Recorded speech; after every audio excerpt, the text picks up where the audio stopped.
నమస్తే, welcome to VPR economics. మనం ద్రవ్యోల్బణం అనేటటువంటి టాపిక్ని చిరంజీవి సార్ ఎకానమీ బుక్లో నుంచి మనం ఆ టాపిక్ మొత్తాన్ని చెప్పుకోవడం అనేది జరిగింది.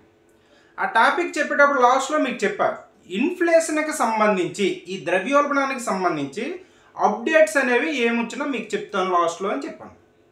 ఇప్పుడు ఈ వీడియోలో ఇన్ఫ్లేషన్కి సంబంధించి ఈ అప్డేటెడ్ డేటా అనేది మీకు చెప్తాను. కానీ ఈ డేటా అనేది ఇప్పుడు నేను చెప్పే ఈ వీడియోలో చెప్పేది మీకు ఉపయోగపడదు. మీరు ఈ డేటాని ప్రతి నెల రిలీజ్ చేయడం అనేది జరుగుతుంది. కాబట్టి మీ ఎగ్జామ్ ముందు ఏ డేటా అయితే రిలీజ్ అవుతుందో, అంటే ఇప్పుడు ఆంధ్రప్రదేశ్ వాళ్ళకైతే జూలైలో ఎగ్జామ్, అంటే జూలై 28న ఎగ్జామ్ అనుకోండి, జూలై 12 మనకి డేటా రిలీజ్ అవుతుంది. సో ఆ డేటా చదవాలి, లేదా జూన్ 12 వచ్చేటటువంటి డేటాను చదవాలి. లేదు దానికంటే ముందే ఆర్థిక సర్వే వచ్చింది అనుకోండి, ఆర్థిక సర్వేలో ఈ డేటా అనేది ఇస్తాడు. కాబట్టి ఆర్థిక సర్వేలో ఇన్ఫ్లేషన్ గురించి ఇచ్చినటువంటి డేటాను చదవాలి.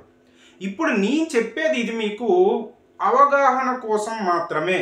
అంటే మీరు దీన్ని ఎలా ఉపయోగించుకోవాలంటే, ఆల్రెడీ మీకు ఇండియన్ ఎకానమీకి సంబంధించి బుక్స్ అనేవి ఉంటాయి కదా. సో ఈ ఇన్ఫ్లేషన్కి సంబంధించిన టాపిక్ సంబంధించి డేటా అనేది మీరు ఎలా అప్డేట్ చేసుకోవాలి, అదేవిధంగా వాడు ఇచ్చేటటువంటి వెబ్సైట్లోని మీరు డౌన్లోడ్ చేసుకొని ఈ డేటాని మీరు ఎలా అర్థం చేసుకొని చదవాలి అనేది మాత్రం చెప్తారు. సో అలా చెప్పడం వల్ల మీకు ఏమవుతుందంటే, నెక్స్ట్ మీకు డేటా వచ్చిన వెంటనే ఎవరు మీకు చెప్పాల్సిన అవసరం లేదు, మీకు మీరుగానే ఖచ్చితంగా డేటాని మీరు అప్డేట్ చేసుకోగలరు. అలా చెప్తాను, అందుకోసమే ఈ వీడియో అనేది మీకు ఉపయోగపడుతుంది. ఈ డేటా పైన మీరు మరీ అంత ఫోకస్ ఏమి చేయొద్దు, జస్ట్ డేటాని మనం ఎలా తెలుసుకోవాలి అనే దానికోసం మాత్రం ఆలోచించండి, ఓకేనా. ఇప్పుడు ఈ వీడియోలో మనం చెప్పేది ఏంటంటే, మనం సిపిఐ ద్రవ్యోల్బణానికి సంబంధించి మనం రెండు రకాలుగా చెప్పుకోం. అంటే ద్రవ్యోల్బణ కొలమానాలు అనేవి చెప్పాం. డబ్ల్యూపిఐ చెప్పాం, సిపిఐ చెప్పాం. డబ్ల్యూపిఐ చెప్పాం, సిపిఐ చెప్పాం. డబ్ల్యూపిఐ అనేది మనకి ప్రతి నెల 14వ తారీఖున రిలీజ్ చేస్తారు. అది ఎవరు రిలీజ్ చేస్తారంటే, మనకి మినిస్ట్రీ ఆఫ్ ఇండస్ట్రీ, మనకి పరిశ్రమల మంత్రిత్వ శాఖ అనేది అది రిలీజ్ చేయడం అనేది జరుగుతుంది. అయితే ప్రతి నెల 14 అని చెప్పాను. సో ఆ 14 అనేది హాలిడే అయ్యింది అనుకోండి, నెక్స్ట్ డే రిలీజ్ చేస్తారు. అంటే 15 రిలీజ్ చేస్తారు. ఒక సండే కానీ లేదంటే ఏమైనా పండగలు కానీ 14వ తారీఖు అయితే మనకి 15వ తారీఖు రిలీజ్ చేస్తారు. అలాగే సిపిఐని కూడా, కన్జ్యూమర్ ప్రైస్ ఇండెక్స్ని కూడా ప్రతి నెల 12వ తారీఖుని రిలీజ్ చేస్తారు. ఈ 12వ తారీఖు అనేది హాలిడే అయితే మనకి నెక్స్ట్ డే 13వ తారీఖుని రిలీజ్ చేస్తారు. సో ఇప్పుడు మనం చెప్పుకోనేది 2024 మార్చికి సంబంధించినటువంటి డేటా, మార్చి ఫిబ్రవరికి సంబంధించిన డేటా. ఇది మనకి ఎప్పుడు రిలీజ్ చేశారంటే 2024 ఏప్రిల్ 12వ తారీఖున రిలీజ్ చేయడం అనేది జరిగింది. సో 2024 ఏప్రిల్ 12 రిలీజ్ అయినటువంటి ఈ డేటా అనేది మనకి ఏ నెలకు సంబంధించింది, 2024 ఫిబ్రవరి మార్చికి సంబంధించిన డేటా. సో దీని గురించి కొంత ఇంట్రడక్షన్ అనేది చూద్దాం, చూసిన తర్వాత డేటాలోకి వెళ్దాం. మనము ద్రవ్యోల్బణ కొలమానాల్లో సిపిఐని, consumer price index, CPI consumer price ఇండెక్స్ని ఆర్బీఐ అనేది మానిటరీ పాలసీకి తన యాంకర్గా తీసుకోవడం అనేది జరిగిందని మనం చెప్పుకున్నాం. యాంకర్గా తీసుకోవడం జరిగిందని మనం చెప్పుకున్నాం. అయితే ఈ సిపిఐని ప్రచురించేటటువంటి సంస్థ ఏది, లేదా దీనికంటే ముందు మనం చెప్పుకోవాల్సిన అవసరం ఏంటంటే, సిపిఐని మనం ఎన్ని రకాలుగా లెక్కిస్తాం. సిపిఐ రూరల్ లెక్కిస్తాం, సిపిఐ అర్బన్ లెక్కిస్తాం. ఈ రెండింటిని కలిపి సిపిఐ కంబైన్డ్గా లెక్కిస్తాం. దీనినే న్యూ సిపిఐ అంటాం.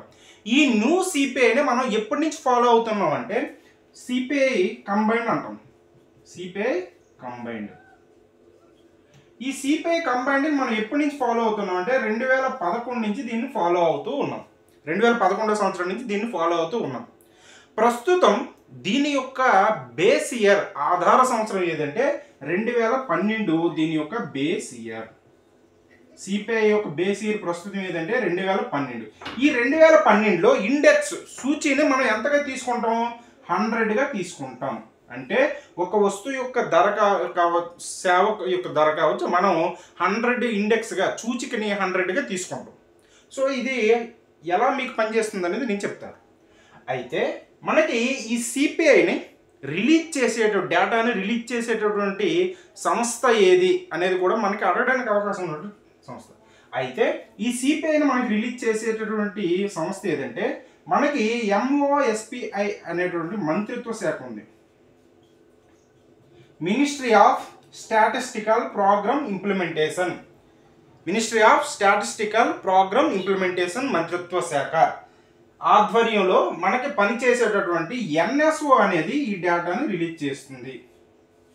NSO నేషనల్ స్టాటిస్టికల్ ఆఫీస్ అనేది ఈ డేటాని రిలీజ్ చేస్తుంది. NSO. సో ఇది మీరు గుర్తుపెట్టుకోవాలి. సో మనకి సిపిఐని రిలీజ్ చేసే సంస్థ ఏదంటే NSO. మీరు వెంటనే ప్రతి నెల 12వ తారీఖు రిలీజ్ చేస్తుందని చెప్పాను. సో రిలీజ్ చేయగానే మనకి పేపర్లో వస్తుంది. సో పేపర్లో రాగానే మీరు NSO నేషనల్ స్టాటిస్టికల్ ఆఫీస్లోకి వెళ్ళిపోయి అంటే ప్రెస్ రిలీజ్ చూసేయాలి. లేదు అందులోకి వెళ్ళలేదు, పిబ్ అని ఉంటుంది మనకి, ప్రెస్ ఇన్ఫర్మేషన్ బ్యూరో. ఈ రిలీజ్లు అన్నీ కూడా అందులో అప్లోడ్ చేస్తారు. సో వెంటనే అది ఓపెన్ చేసి మీరు చూసుకోవచ్చు. సో చూసేటప్పుడు మీకు అర్థం కాదు కాబట్టి మీరు ఎలా దాన్ని చూడాలి అనేది నేను ఈ వీడియోలో చెప్తాను. ఇలా మనకి MOSPI ఆధ్వర్యంలో పనిచేసేటటువంటి NSO అనేది నేషనల్ స్టాటిస్టికల్ ఆఫీస్ అనేది మనకి ప్రతి నెల సిపిఐని సంబంధించిన డేటాని ప్రచురించడం అనేది జరుగుతుంది. అయితే మనకి 2024 ఏప్రిల్ 12న మార్చి ఫిబ్రవరి సంబంధించిన డేటా ప్రచురించింది. అయితే ఈ డేటాను ప్రచురించడానికి ఈ NSO యొక్క ఎంప్లాయీస్ అనేవారు, ఈ NSO ఎంప్లాయీస్ ఎన్ని మార్కెట్లని వెళ్ళి వాటి యొక్క ధరల యొక్క కొటేషన్లు సేకరించారు అనేది కానీ మనం చూసుకున్నట్లయితే మనకి రూరల్కి సంబంధించి ఈ రూరల్కి సంబంధించి 1181 మార్కెట్లని సందర్శించి కొటేషన్స్ సేకరించడం అనేది జరిగింది. ఈ రూరల్లో ఉన్నటువంటి మొత్తం మార్కెట్లో వీటి యొక్క శాతం ఎంతంటే 99.8% మార్కెట్లు కవర్ చేయడం అనేది జరిగింది. అదేవిధంగా అర్బన్ మార్కెట్లు కానీ మనం చూసుకున్నట్టుగైతే అర్బన్ మార్కెట్స్ కానీ మనం చూసుకున్నట్టుగైతే ఇవి 1114 అర్బన్ మార్కెట్లని ఈ NSO ఎంప్లాయీస్ అనేవారు సందర్శించి ఆ మార్కెట్లలో వస్తు సేవలకు ఉన్నటువంటి ధరల యొక్క కొటేషన్లు సేకరించడం అనేది జరిగింది. అయితే అర్బన్ మార్కెట్లో మొత్తం మార్కెట్లో ఈ 1114 మార్కెట్లు యొక్క శాతం ఎంతంటే 98.5% అనేది వీటి యొక్క శాతం. 98.5% వీటి యొక్క శాతం. ఇది మనకి వీటికి సంబంధించినటువంటి ఇన్ఫర్మేషన్. అయితే మనం సిపిఐని మనం 2 రకాల ఎలా లెక్కిస్తామని చెప్పుకున్నాం. సిపిఐని రూరల్ అదేవిధంగా అర్బన్ లెక్కిస్తామని చెప్పుకున్నాం. ఈ రెండింటిని కలిపి సిపిఐ కంబైన్డ్ లెక్కిస్తామని చెప్పుకున్నాం. అదేవిధంగా సిపిఐలో మనం సపరేట్గా ఆహార ద్రవ్యోల్బణాన్ని కూడా లెక్కిస్తామని చెప్పుకున్నాం. సో ఇక్కడ మనకి CFPI consumer food price index అని కూడా దీనితో పాటుగా ఈ NSO అనేది ప్రచురిస్తుంది. NSO అనేది సిపిఐ ఫుడ్ ప్రైస్ ఇండెక్స్ అని కూడా ప్రచురించడం అనేది జరుగుతుంది. సో ఇప్పుడు మనకి దీంట్లో మనం ఇంకా గమనించాల్సినటువంటి అంశాలు ఏంటంటే మనకి 2024 ఏప్రిల్లో ప్రచురించాడు కదా, మార్చి ఫిబ్రవరి ప్రచురించాడు. అయితే ఇక్కడ చూడండి, ఈ మార్చి ఏమో ప్రొవిజనల్ అని పెట్టాడు, ఫిబ్రవరి ఏమో ఫైనల్ అని పెట్టాడు. అంటే ఇప్పుడు ఏం జరుగుతుందంటే ఇప్పుడు ప్రచురించేటప్పుడు గత స్టార్టింగ్ నెలలో ఉండేటటువంటి ఫిగర్స్ని ఫైనల్ ఫిగర్స్గా ప్రచురిస్తారు. అంటే అవే ఇంకా ఫైనల్ ఫిగర్స్, అవి మారవు. ఈ మార్చిలో ఇచ్చినటువంటి ఇవి మాత్రం ప్రొవిజనల్ ఎస్టిమేషన్స్ మాత్రం మారుతాయి. ఇవి ఎప్పుడు వీటిని ఫైనల్ చేస్తారంటే నెక్స్ట్ మనకి మేలో ఏప్రిల్కి సంబంధించినవి రిలీజ్ చేస్తారు, ఏప్రిల్ మార్చికి సంబంధించినవి రిలీజ్ చేస్తారు. అప్పుడు ఏం జరుగుతుందంటే మార్చి ఏమో ఫైనల్ ఫిగర్స్ అవుతాయి, ఏప్రిల్ ఏమో ప్రొవిజనల్ ఫిగర్స్ అనేవి అవుతాయి. తాత్కాలిక అంచనాలు అనేవి ఏప్రిల్ అవుతాయి, మార్చి ఏమో ఫైనల్ అంతిమ డేటా అనేది అవుతుంది. అలా మనకి ప్రచురించడం అనేది జరుగుతుంది. అయితే ఇప్పుడు చూడండి, మనకి ఇక్కడ ఇచ్చినటువంటి ఈ టేబుల్లో కానీ మనం చూసుకున్నట్టుగైతే మనకి మొదటి బాక్స్లో ఇన్ఫ్లేషన్ ఇచ్చాడు. అంటే ద్రవ్యోల్బణం అనేది ఏ ద్రవ్యోల్బణం మనం లెక్కిస్తున్నాం అంటే 2 రకాల ద్రవ్యోల్బణాలు ఇక్కడ లెక్కిస్తున్నాం. CPI consumer price index general అంటే మొత్తాన్ని కలిపి మనం లెక్కిస్తున్నాం. ఈ మొత్తంలోంచి కొన్ని ఐటమ్స్ అంటే ఫుడ్కు సంబంధించి ఆహారానికి సంబంధించిన బయటికి తీసేసి మనం కన్జ్యూమర్ ఫుడ్ ప్రైస్ ఇండెక్స్ని కూడా లెక్కిస్తాం. సో ఈ రెండింటిని లెక్కిస్తాం. ఈ రెండింటికి లెక్కిస్తున్నాం. అదేవిధంగా వీటికి ఇక్కడ ఇచ్చినటువంటి ఈ ఫిగర్స్ అన్నీ కూడా వాటి యొక్క రేట్లు అనమాట. అంటే సిపిఐ కన్జ్యూమర్ ప్రైస్ ఇండెక్స్ యొక్క రేట్స్ అంటే ద్రవ్యోల్బణ రేట్లు అనేవి ఈ ఫిగర్స్ అనేవి. అదేవిధంగా సిఎఫ్పిఐ యొక్క ద్రవ్యోల్బణ రేట్లు అనేవి ఈ ఫిగర్స్. కింద ఇచ్చినటువంటిది ఇది ఇండెక్స్ సూచిక. మనం ఏం చెప్పుకున్నాం, ఇండెక్స్ మనకి 2012 అనేది దీని యొక్క ఇండెక్స్ అంటే ఆధార సంవత్సరం. ఈ ఇండెక్స్లో మనం 100గా తీసుకుంటామని చెప్పుకున్నాం. సో ఇండెక్స్ అనేది సిపిఐ జనరల్ యొక్క ఇండెక్స్ అనేది ఎంత శాతం ఎంత పెరుగుదల అనేది వచ్చింది అనేది ఈ ఇండెక్స్ అనేది చూపిస్తుంది. అదేవిధంగా సిఎఫ్పిఐ యొక్క ఇండెక్స్లో ఎంత పెరుగుదల వచ్చింది అనేది ఈ ఇండెక్స్ చూపిస్తుంది.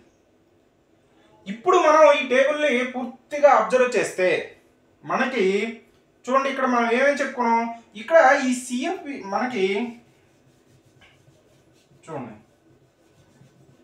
సిపిఐ ఉంది కదా, ఈ సిపిఐని మనం ఏ విధంగా లెక్కిస్తామని చెప్పుకున్నాం. రూరల్ లెక్కిస్తాం, అదేవిధంగా అర్బన్ లెక్కిస్తాం. రూరల్ లెక్కిస్తాం, అర్బన్ లెక్కిస్తాం. ఇప్పుడు సిపిఐ రూరల్ ఎంత ఉంది, అర్బన్ ఎంత ఉందని చూద్దాం. రూరల్ ఎంత ఉంది, అర్బన్ ఎంత ఉందని చూద్దాం. చూడండి, ఇన్ఫ్లేషన్ సిపిఐ జనరల్ ఉంది కదా, ఇదే సిపిఐ. ఈ సిపిఐ రూరల్ వచ్చేసి 2024 మార్చిలో ప్రొవిజనల్ ఎస్టిమేషన్ తాత్కాలిక అంచనాలు. మార్చి నాటికి ఎంత ఉన్నాయంట రూరల్ ఎస్టిమేషన్స్ 5.45% ఉన్నది ద్రవ్యోల్బణ రేట్ అనేది. రూరల్లో ద్రవ్యోల్బణ రేట్ అనేది 2024 మార్చి నాటికి 5.45% అనేది ఉంది. అర్బన్కి వచ్చేటప్పటికి 4.14% అనేది ఉంది. సో రూరల్లో ఎంత ఉంది మనకి 5.45% అనేది ఉంది. అదేవిధంగా ఈ అర్బన్లో ఎంత ఉంది 4.14% ఉంది. మనం ఈ రెండింటిని కలిపి సిపిఐ కంబైన్డ్ లెక్కిస్తాం. సిపిఐ కంబైన్డ్ అంటే ఈ రెండింటిని కలిపి బై చేసేసి మనం చెప్పడం అనేది జరుగుతుంది. ఈ రెండింటిని కలిపేసి మనకి సిపిఐ కంబైన్డ్ 4.85%. సో ఈ సిపిఐ కంబైన్డ్నే మనం ద్రవ్యోల్బణ రేటుగా చెబుతాము. భారతదేశంలో సిపిఐ ద్రవ్యోల్బణ రేటు ఎంత ఉంది అని అడిగితే ప్రస్తుతం 2024 మార్చి నాటికి 4.85% ద్రవ్యోల్బణ రేటు ఉంది ప్రస్తుతానికి. సో అయితే ఇక్కడ మనం ఫిబ్రవరి చూస్తాం. ఫిబ్రవరి నెలకి మార్చి నెలకి పెరిగిందా తగ్గిందా అనేది కూడా మనం చూడాలి. సో ఇప్పుడు సిపిఐ జనరల్ కానీ మనం చూసుకున్నట్టు ఫిబ్రవరి నెలలో చూసుకున్నట్టుగైతే మనకి రూరల్లో 5.34% ఉంది, అర్బన్లో 4.78% ఉంది, కంబైన్డ్ 5.05% ఉంది, ఇక్కడేమో 4.85% ఉంది. దీన్ని బట్టి మనకి ఏమవుతుంది అర్థమవుతుంది, ద్రవ్యోల్బణ రేట్ అనేది మార్చికి వచ్చేటప్పటికి తగ్గింది. మార్చికి వచ్చేటప్పటికి చూడండి 5.05% నుంచి 4.85%కి తగ్గింది. ఇంచుమించుగా సుమారుగా మనకి ఇదొక 2 టోటల్గా మనకి 7 దగ్గరగా ఒక 8% ఎంతో 8.8 అలా మనకి తగ్గినట్టుగా కనబడుతుంది. సో ద్రవ్యోల్బణ రేట్ అనేది తగ్గింది.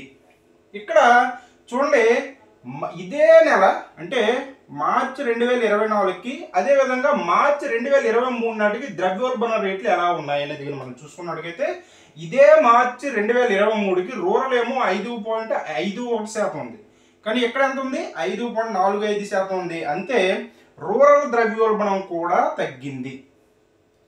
గత సంవత్సరంతో పోల్చుకున్నటువంటి ద్రవ్యోల్బణ రేట్ అనేది తగ్గింది. అదేవిధంగా అర్బన్ చూసుకున్నట్టుగైతే 5.85% ఉంటే ఇక్కడ 4.14% ఉంది, చాలా తగ్గింది అర్బన్ ద్రవ్యోల్బణ రేట్. సో కంబైన్డ్ ఏమో 5.66% ఉంటే ఇక్కడ 4.85% ఉంది. అంటే గత సంవత్సరంతో మార్చి నాటికి ఇప్పటికి ద్రవ్యోల్బణ రేట్ అనేది తగ్గింది. ఇది మనకి ద్రవ్యోల్బణ రేటు చూసేటటువంటి పద్ధతి. నెక్స్ట్ మనం జనరల్ కాకుండా ఫుడ్ది కూడా లెక్కిస్తామని చెప్పుకున్నాం. కన్జ్యూమర్ ఫుడ్ ప్రైస్ ఇండెక్స్ కూడా లెక్కిస్తాం. సో ఇది కూడా మనం చూసుకున్నట్టుగైతే ఈ సిఎఫ్పిఐని కూడా సిఎఫ్పిఐ కన్జ్యూమర్ ఫుడ్ ప్రైస్ ఇండెక్స్ని కూడా మనం అర్బన్ లెక్కిస్తాం, అదేవిధంగా రూరల్ లెక్కిస్తాం. అర్బన్ లెక్కిస్తాం, రూరల్ లెక్కిస్తాం. సో అర్బన్ ఎంత ఉంది మనకి ఎప్పటికి? ఇది 2024 మార్చి నాటికి అర్బన్ ఎంత ఉంది మనకి చూడండి 8.35 ఉంది. 8.35 ఉంది. రూరల్ ఎంత ఉంది? 8.61 ఉంది. సో ఈ రెండింటిని కలిపి మనం కంబైండ్ లెక్కిస్తాం. సిఎఫ్ఏ కంబైండ్ కూడా లెక్కిస్తాం. ఈ కంబైండ్ ఎంత ఉంది మనకి? ఈ రెండింటి యొక్క కంబైండ్ ఎంత ఉంది? 8.52 ఉంది. కన్జ్యూమర్ ఫుడ్ ప్రైస్ ఇండెక్స్ యొక్క ద్రవ్యోల్బణ రేటు 2024 మార్చి నాటికి ఎంత ఉందంటే 8.52% అనేది ఉంది. సేమ్ దీన్ని మళ్ళీ ఇప్పుడున్న ఈ మార్చిని అదేవిధంగా ఫిబ్రవరిని కంపేర్ చేసుకుంటాం. సో ఇప్పుడు కంబైన్ చూడండి, ఇక్కడ 8.52 ఉంటే ఇక్కడ 8.66 ఉంది. అంటే ఆహార ద్రవ్యోల్బణం కూడా తగ్గింది. ఆహార ద్రవ్యోల్బణం కూడా తగ్గింది. రూరల్ చూసుకున్నట్టుగా అయితే 8.61 ఉంటే 9.19 అంటే 8.27 అంటే రూరల్లో ద్రవ్యోల్బణం అనేది కొంత పెరిగింది. రూరల్ ఆహార ద్రవ్యోల్బణం కొంత పెరిగింది. అదేవిధంగా అర్బన్లో 8.35 ఉంటే 9.19 అంటే అర్బన్లో ద్రవ్యోల్బణ రేట్ అనేది తగ్గింది. అర్బన్లో ఫుడ్ ప్రైస్ ఇండెక్స్ అనేది తగ్గింది. సో ఇదే సంవత్సరంకి అదేవిధంగా 2023కి మనం ద్రవ్యోల్బణ రేట్లు ఆహార ద్రవ్యోల్బణ రేటు కానీ మనం చూసుకున్నట్టుగైతే మనకి రూరల్లో 8.61% ఉంటే అదే టైంలో గత సంవత్సరంలో 4.272% ఉంది. అంటే ఈ ఆహార ద్రవ్యోల్బణం అనేది గత సంవత్సరంతో పోల్చుకుంటే బాగా ఎక్కువగానే పెరిగినట్టుగా మనకు కనబడుతుంది. అదేవిధంగా 8.35% ఉంటే ఇక్కడేమో 4.82% ఉంది. కాబట్టి ఇది కూడా పెరిగింది. అదేవిధంగా మనకి ఈ కంబైన్డ్ కూడా చూసుకున్నట్టుగైతే 8.52 ఉంటే ఇక్కడేమో 4.79 అంటే చాలా ఎక్కువ మనకి ఆహార ద్రవ్యోల్బణంలో పెరుగుదల అనేది గత సంవత్సరంతో పోల్చుకుంటే ఆహార ద్రవ్యోల్బణంలో పెరుగుదల అనేది చాలా ఎక్కువగా మనకు కనిపిస్తుంది. ఇక్కడ ఇది ద్రవ్యోల్బణ రేట్లు. ఇప్పుడు ఇండెక్స్లకు వద్దాం. ఇండెక్స్లు అనేవి చూద్దాం. ఇప్పుడు చూడండి, ఇండెక్స్లు కానీ మనం చూసుకున్నట్టుగైతే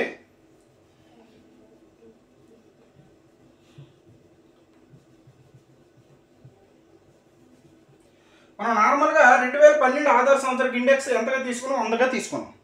ఇప్పుడు సిపిఐ జనరల్లో మనకి కంబైన్డ్ ఇండెక్స్ కానీ మనం చూసుకున్నాం అనుకోండి. కంబైన్డ్ ఇండెక్స్ కానీ మనం చూస్తే ఎంత పెరిగింది? 185.8. అంటే ధరల్లో పెరుగుదల అనేది 2012కి 24కి ఎంత పెరిగిందంటే 85.8% పెరుగుదల అనేది వచ్చింది. ధరల్లో పెరుగుదల అనేది 85.8% పెరుగుదల కంబైన్డ్లో వచ్చింది. రూరల్ ఏమో 83.6% వచ్చింది. అర్బన్ ఏమో 83.6 వచ్చింది. రూరల్ ఏమో 87.7% పెరుగుదల వచ్చింది.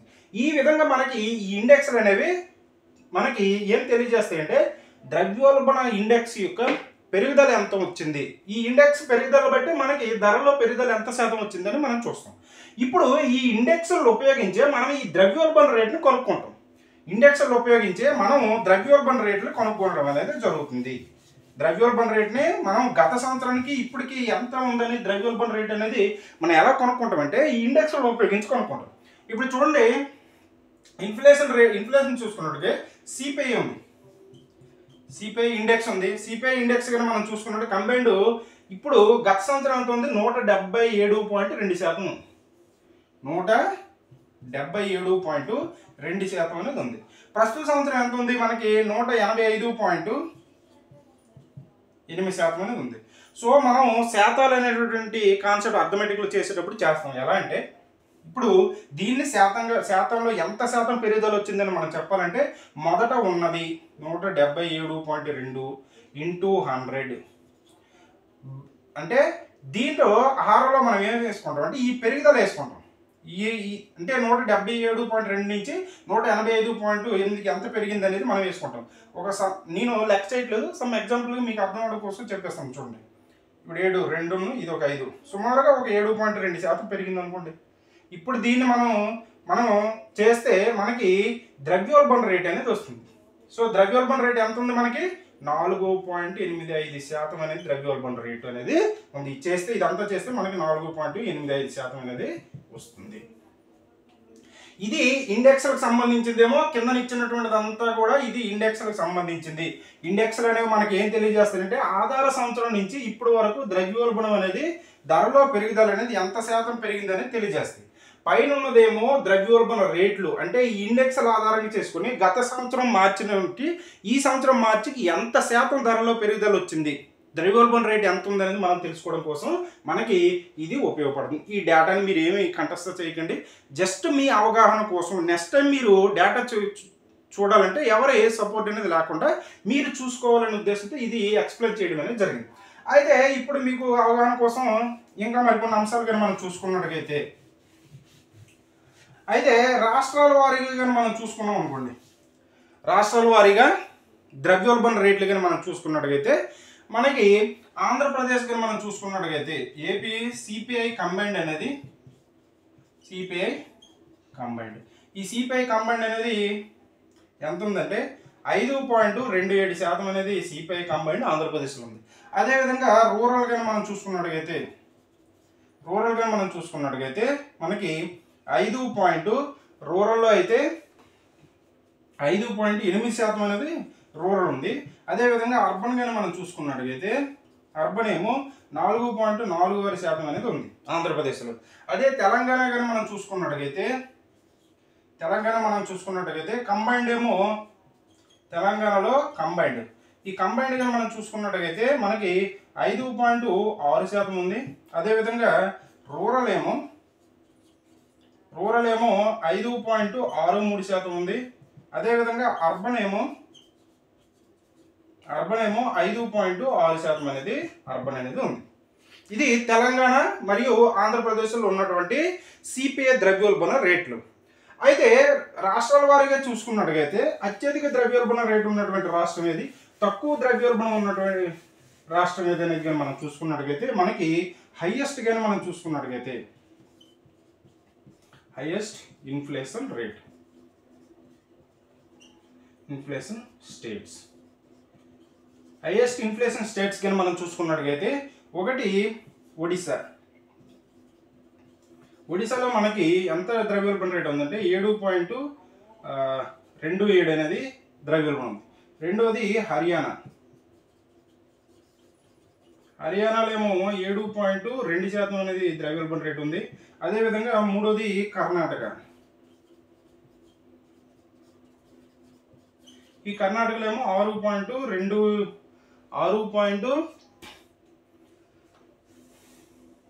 అత్యధిక ద్రవ్యోల్బణ రేటు 6.2 కర్ణాటక 6.272 ఉంది, 6.72 కర్ణాటకలో ఉంది. ఇక లోయెస్ట్ కానీ మనం చూసుకున్నట్టుగైతే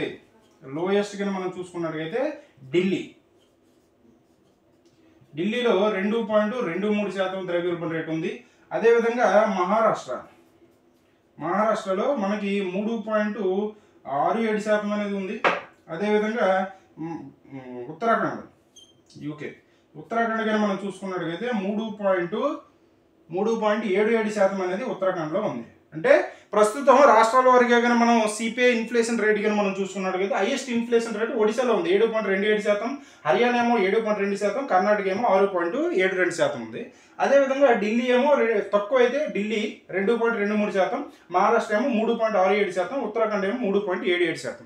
అయితే ఇక్కడ ఇంకో విషయం కూడా మనకు ఉంది, ఏంటంటే మనకి వెయిటేజ్ అనేది ఇస్తారు, రాష్ట్రాల వాళ్ళకి కూడా వెయిటేజ్ ఇస్తారు. అంటే ఆ రాష్ట్రాల్లో ఉన్నటువంటి మార్కెట్లు బట్టి, అదేవిధంగా జరిగేటువంటి కార్యకలాపాలు బట్టి మనకి రాష్ట్రాలకి వెయిటేజ్ ఇవ్వడం అనేది జరుగుతుంది. సో మొత్తం వెయిటేజ్ని 100%గా తీసుకున్నట్టుగైతే ఏ రాష్ట్రానికి ఎంత వెయిటేజ్ ఇవ్వడం అనేది జరుగుతుంది అనేటువంటి అంశాలు కానీ మనం చూసుకున్నట్టుగైతే మనకి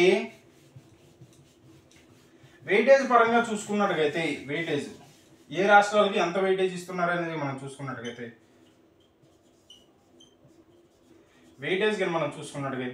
మనకి ఏపీకి అయితే 4.5 మనకి 58 అనేది వెయిటేజ్ అనేది ఉంది. అదేవిధంగా టీఎస్కి ఏమో 3.78 అనేది వెయిటేజ్ అనేది తెలంగాణ రాష్ట్రానికి 3.78 ఉంది. అయితే ఈ వెయిటేజ్లో హైయెస్ట్ వెయిటేజ్ ఉన్నటువంటి రాష్ట్రాలు కానీ మనం చూసుకున్నట్టుగైతే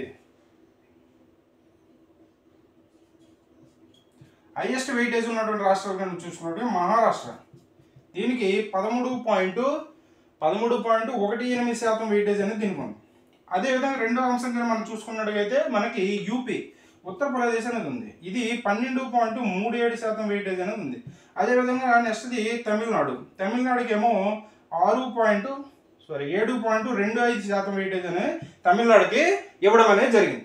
అయితే లోయెస్ట్ వెయిటేజ్ కానీ మనం చూసుకున్నట్టుగైతే వెయిటేజ్ పరంగా లోయెస్ట్ వెయిటేజ్ ఏమో మనం చూసుకున్నట్టుగైతే మనకి సిక్కిం అనేది ఉంది. సిక్కిం ఏమో మనకి 0.05 వెయిటేజ్ అనేది దీనికి ఉంది. అదేవిధంగా ఇంకోటి అరుణాచల్ ప్రదేశ్ అండ్ మిజోరాం కానీ మనం చూసుకున్నట్టుగైతే 0.10 వెయిటేజ్ అనేది దీనికి ఉంది. అదేవిధంగా నాగాలాండ్కి ఏమో 0.13 వెయిటేజ్ అనేది ఇవ్వడం అనేది జరిగింది. ఇది మనకి ఈ వీడియోలో మీరు అప్డేట్ అనేది అంటే ఇన్ఫ్లేషన్కి సంబంధించిన అప్డేట్ డేటా అనేది మీరు ఎలా చూసుకోవాలనేది కూడా మీకు క్లియర్గా ఎక్స్ప్లెయిన్ చేయడం అనేది జరిగింది. చూడండి, మనకి ఇచ్చేటటువంటి ప్రస్తుతం సిపిఐ ఇన్ఫ్లేషన్ ఎంత ఉంది ఇండియాలో అని అడిగాడు అనుకోండి, 4.85%. అంటే సిపిఐ కంబైన్డ్ జనరల్లో ఉన్నటువంటి ఈ కంబైన్డ్ అని చెప్తాం. అదే ఇన్ఫ్లేషన్ రేటు 2023కి ఎంత ఉందంటే 5.66 కంబైన్డ్ మనం చెప్తాం. లేదా విడిగా రూరల్ అని అడిగాడు అనుకోండి 5.45% అని చెప్తాం. లేదా అర్బన్ అడిగాడు అనుకోండి 4.14% అని చెప్తాం. అదే ఫిబ్రవరిలో అడిగాడు అనుకోండి అంటే 5.05 ఉండేది, అంటే మనకు తగ్గిందా పెరిగిందా, తగ్గడం అనేది జరిగింది. పైన ఉన్నది ఇన్ఫ్లేషన్ రేట్లు, కింద ఉన్నవేమో ఇండెక్స్లు. ఈ ఇండెక్స్లను ఆధారంగా చేసుకుని మనం ఇన్ఫ్లేషన్ రేట్ని కట్టడం అనేది జరుగుతుంది. ఇది మనకి అయితే ఈ డేటా సేకరించేటప్పుడు ఎన్ని మార్కెట్లని వాళ్ళు సందర్శించి చేయడం అనేది జరిగింది, అదేవిధంగా ఏ మంత్రిత్వ శాఖ ఏ సంస్థ అనేది ఈ డేటాను రిలీజ్ చేస్తుంది అనేటువంటి అంశాలు కూడా మనకు అడగడానికి అవకాశం అనేది ఉంది. ఇప్పుడు అవి గుర్తుపెట్టుకోండి, అంటే ఏ సంస్థ విడుదల చేస్తుంది అనేది గుర్తుపెట్టుకోండి. అదేవిధంగా ఆధార్ సంవత్సరం ఎంత అనేది గుర్తుపెట్టుకోండి. అదేవిధంగా ఇండెక్స్ అనేది ఎంత ఉంది అనేది కూడా గుర్తుపెట్టుకోండి. మిగతా డేటా అంతా కూడా ప్రస్తుతానికి మీ అవగాహన కోసం, అంటే నెక్స్ట్ డేటా ఇచ్చేటప్పుడు మీరు ఎవరిని అడగకుండా మీకు మీరుగా ఈ డేటాను అప్డేట్ చేసుకోవడానికి అవకాశం అనేది ఉంటుందని అందుకోసం ఈ వీడియో చేయడం అనేది జరిగింది. నెక్స్ట్ వీడియోలో మనం WPIకి సంబంధించినటువంటి డేటా అనేది మనకు 14వ తారీఖున వస్తుంది. అది రాగానే ఒక 2 రోజుల్లో మీకు ఆ డేటాకి సంబంధించిన అంశాలు కూడా మీకు అప్డేట్ చేయడం అనేది జరుగుతుంది. ఇది మనం ఈ వీడియోలో చెప్పుకున్నటువంటి అంశం. ఈ వీడియో కానీ మీకు నచ్చినట్టయితే లైక్ చేయండి, షేర్ చేయండి, సబ్స్క్రైబ్ చేయండి. Thank you.